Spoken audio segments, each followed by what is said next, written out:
తిరువురు నియోజకవర్గ TDP MLA episode అటు తిరిగి ఇటు తిరిగి జగన్మోహన్ రెడ్డి గారి దగ్గరికి వచ్చి ఆగిపోయింది. నేను చాలా సందర్భాల్లో చెప్పాను, కూటమిలో ఏదైనా చర్చ జరగాలన్నా, దేని గురించైనా మాట్లాడాలన్నా, ఏ పథకాన్ని గురించైనా మాట్లాడాలన్నా, ఒక నిర్ణయం తీసుకోవాలన్నా, వాళ్ళ ఛానల్లో డిబేట్లు జరగాలన్నా జగన్ గారి ప్రస్తావన ఖచ్చితంగా ఉంటుంది అని చెప్పాను. ఇప్పుడు అదేవిధంగా కొలికిపూడి శ్రీనివాస్ వ్యవహారానికి సంబంధించి ఆ నియోజకవర్గంలో ఏం జరిగిందో, ఎందుకు గొడవలు అవుతున్నాయో, వాళ్ళ ఆధిపత్య పోరుకు సంబంధించి, ఆర్థిక వనరులకు సంబంధించి ఏ రకంగా ఒకరి మీద ఒకరు ఆరోపణలు చేసుకుంటున్నారో మనం చూసాం. ఈయననేమో దళితుని కాబట్టి నన్ను ఈ రకంగా ఇబ్బంది పెడతా ఉన్నారు, వేరు వేరు నియోజకవర్గాల్లో ఈ రకంగా లేదని ఈయన చెప్తారు. వీళ్ళేమో నన్ను డబ్బులు డిమాండ్ చేశారని నేను ఇవ్వనందుకు దళితుడు అనేటువంటి ఒక కార్డు వాడుతున్నారని చెప్పి వీళ్ళు చెప్తారు. సో ఈ రకంగా జరుగుతున్నటువంటి క్రమంలో అధిష్టానం పిలిచింది వాళ్లకు, ఈ రకంగా మీరు గొడవ పడితే వైసీపీ పార్టీకి ఒక అస్త్రం దొరికినట్టు అవుతుంది, ఆ అస్త్రాన్ని మాత్రం ఇవ్వకండి అని చెప్పి చంద్రబాబు నాయుడు గారు నచ్చచెప్పి పంపించారు. ఇంకంతా సర్దుకుందని చెప్పి వాళ్ళ పత్రికల్లో, వాళ్ళ ఛానల్లో మన మధ్యకాలంలో మన విశ్లేషణలు, డిబేట్లు మనం చూసాం. ఇది మొత్తం వైసీపీ పార్టీ కుట్రనేది, వైసీపీ పార్టీ కావాలని ఈ రకంగా చేస్తుందని చెప్పి తెలుసు కదా. వాళ్ళకి ఏదైనా ఇబ్బంది వచ్చినప్పుడు జగన్ని, వైసీపీ పార్టీని వాడుకోవడం వీళ్ళకి అలవాటు అయిపోయినటువంటి పరిస్థితి. మొన్నటిదాకా కొలికిపూడి శ్రీనివాసరావు అంతో ఇంతో వెనకేసుకొచ్చినటువంటి వీళ్ళు ఇక కంప్లీట్గా ప్లేట్ ఫిరాయించారు. దానికి ప్రధాన కారణం ఏంటంటే తాజాగా కొలికిపూడి శ్రీనివాసరావు మాట్లాడినటువంటి మాటలు.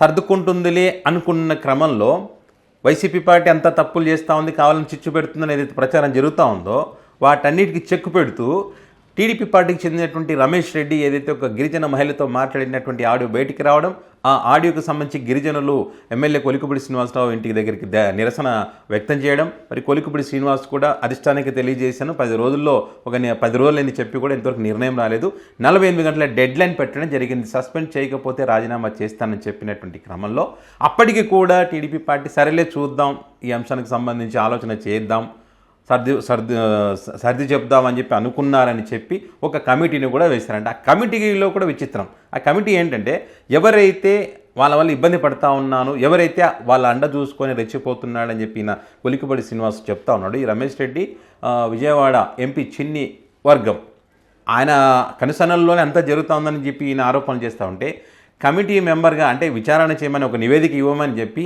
ఆయననే నియమిస్తే ఇక్కడ చంద్రబాబు గారి ఉద్దేశం ఏంటనేది క్లియర్గా అర్థమవుతుంది అనేటువంటిది కొలికిపూడి శ్రీనివాస్ గారి యొక్క సన్నిహితులు చెప్తున్నటువంటి మాట. అంటే వాళ్ళ మనసులో కొలికిపూడి శ్రీనివాసరావు గారి మీద వేటు వెయ్యాలన్న ఒక ఆలోచనకు వీళ్ళు వచ్చారు. దానికి కారణం ఏంటంటే ఇదే, ఈ రమేష్ రెడ్డి వ్యవహారానికి సంబంధించి మాట్లాడుతూ ఏదైతే జగన్మోహన్ రెడ్డి గారికి సంబంధించినటువంటి ఆయన మాట్లాడినటువంటి ఒక వీడియో పెద్ద ఎత్తున వైరల్ అవుతుంది.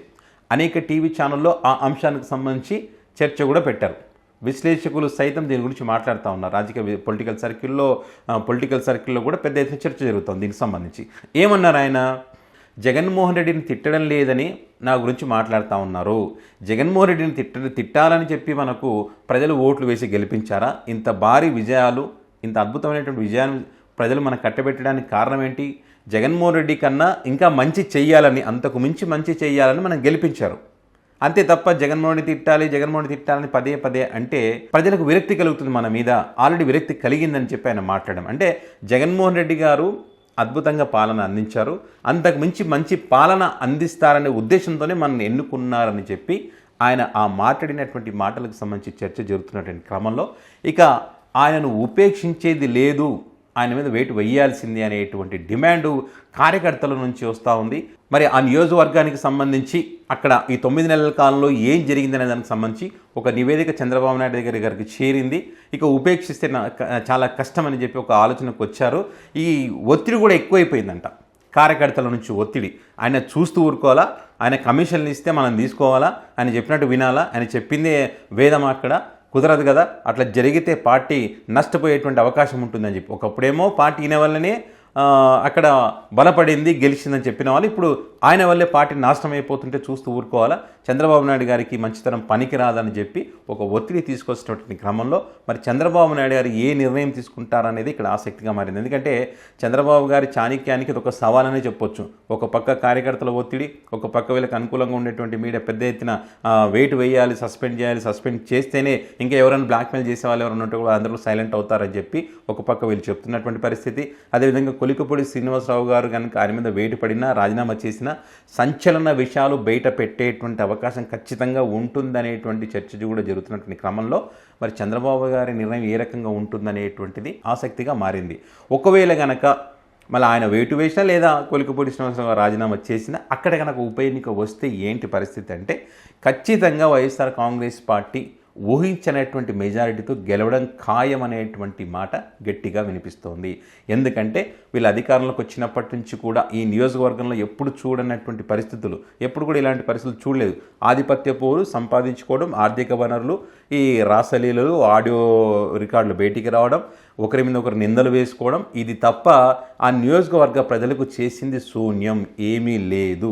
కాబట్టి ఖచ్చితంగా ప్రజలు బుద్ధి చెప్పేటువంటి ఛాన్స్ గ్యారెంటీ ఇక్కడ ఉంది. వైసీపీ జెండా ఎగురుతుంది. కాబట్టి మరి ఈ కూటమి అంత ధైర్యం చేస్తుందా, ఉప ఎన్నికకు వెళ్ళేంత ధైర్యం చేస్తుందా, మరి కొలికపూడిని సస్పెండ్ చేస్తుందా, మరి ఈయన రాజీనామా చేసేటువంటి అవకాశం ఉందా అనేటువంటి ఈ అంశాలపైనే పెద్ద ఎత్తున చర్చ జరుగుతూ ఉంది. ఈ చర్చలు జరుగుతున్నటువంటి క్రమంలో వైసీపీ పార్టీ నాయకులు అదే చెప్తా ఉన్నారు. ఆ నియోజకవర్గ ప్రజలు కూడా విసుగు చెందిపోయారు, ఉప ఎన్నిక రావాలని ఎదురు చూస్తూ ఉన్నారు. ఉప ఎన్నిక కనుక వస్తే ఖచ్చితంగా ఒక రీసౌండ్ వచ్చేటువంటి మెజారిటీ ఇస్తారు, అందులో ఏమాత్రం డౌట్ లేదు. అక్కడ ఎన్నిక జరిగితే దబిడి దిబిడి అనేటువంటి కామెంట్స్ కూడా ఈరోజు మనం డిబేట్లలో చూస్తూ ఉన్నాం. మీ గొడవల్లో మాకు ఇచ్చినటువంటి హామీలను మర్చిపోయారు, మా సమస్యలు పట్టించుకోవడం లేదనేటువంటి కోపం ప్రజల్లో పెరిగిపోతూ ఉంది. సో ఈ క్రమంలో ఉప ఎన్నిక వస్తే ఎట్లా ఉంటుంది రిజల్ట్? పైగా నియోజకవర్గం వైసీపీ పార్టీకి కంచుకోట లాంటిది. మొన్న ఏంటంటే కూటమిగా వచ్చారు, జగన్ గారి కన్నా మంచిగా పథకాలు ఇస్తామని చెప్పారు, అంతకు మించి చేస్తామని చెప్పారు. కాబట్టి ప్రజలు నమ్మి ఓట్లు వేస్తే ఈ రకమైనటువంటి పరిస్థితి ఆ నియోజకవర్గాల్లో. ఇంకో విచిత్రం ఏంటంటే వాళ్ళు గొడవ పడుతూ ఇక్కడ ఏమంటారు వీళ్ళు, కొలికపూడి శ్రీనివాసరావు గారికి సంబంధించి అంటే ఏదో ఒకటి అనాలి కదా.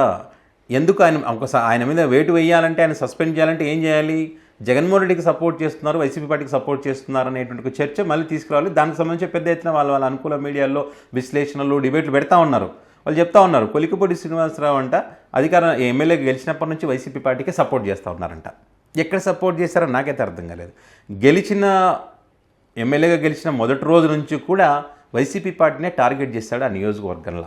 ఒక వెహికల్ మీద కూర్చొని వైసీపీ పార్టీకి చెందినటువంటి ఒక బిల్డింగ్ ఏ రకంగా కూల్చారో, ఎంత అడావిడి చేస్తారో జేసీబీలు తీసుకెళ్ళి మనం చూస్తాం కదా.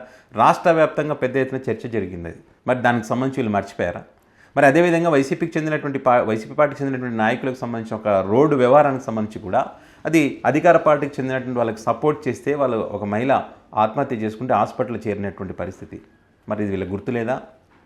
ఇట్లా ఒకటేంటి అనేక విషయాలు వైసీపీ పార్టీ వాళ్ళ మీద దాడులకు సంబంధించి, వాళ్ళ మీద కేసులకు సంబంధించి అనేక విషయాలు ఉన్నాయి ఆ నియోజకవర్గాల్లో. మరి అవన్నీ మర్చిపోయి వైసీపీ పార్టీకి సపోర్ట్ చేశాడు, అందుకే ఆయన మీద వేటు వేయాలి, సహించకూడదు, వదిలేసుకుంటూ పోతే వైసీపీ పార్టీ బలపడుతుంది, టీడీపీ పార్టీ ప్రతిష్ట దెబ్బతింటుంది, ఇలాంటి అవినీతి పరులైనా మనం ఎన్నుకున్నది అని చెప్పి మాట్లాడుతూ ఉన్నారు.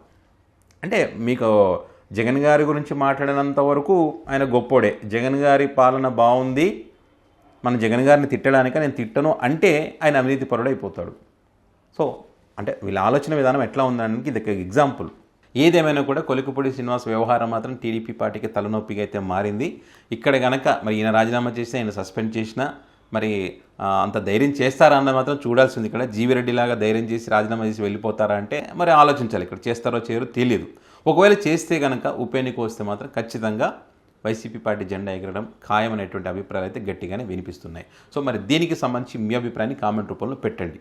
ఒకవేళ ఉప ఎన్నిక వచ్చేటువంటి అవకాశం ఉందా? చంద్రబాబు నాయుడు గారు మరి ఆ రకంగా నిర్ణయం తీసుకునేటువంటి అవకాశం ఉందా? మరి ఆయన తీసుకోకపోతే కొలికపూడి శ్రీనివాసరావు గారు రాజీనామా చేసేటువంటి ఛాన్స్ ఉందా? ఒకవేళ ఉప ఎన్నిక వస్తే ఆ నియోజకవర్గంలో ఎవరు గెలిచేటువంటి అవకాశం ఉందనేది దానికి సంబంధించి మీ అభిప్రాయాన్ని కామెంట్ రూపంలో పెట్టండి. అదేవిధంగా తిరువురు నియోజకవర్గంలో ఈ వ్యవహారాంతటికి సంబంధించి ప్రజలు ఏమనుకుంటున్నారనే దానికి సంబంధించి మీ దగ్గర ఏదైనా సమాచారం ఉంటే కనుక ఖచ్చితంగా కామెంట్ రూపంలో పెట్టండి. Thank you.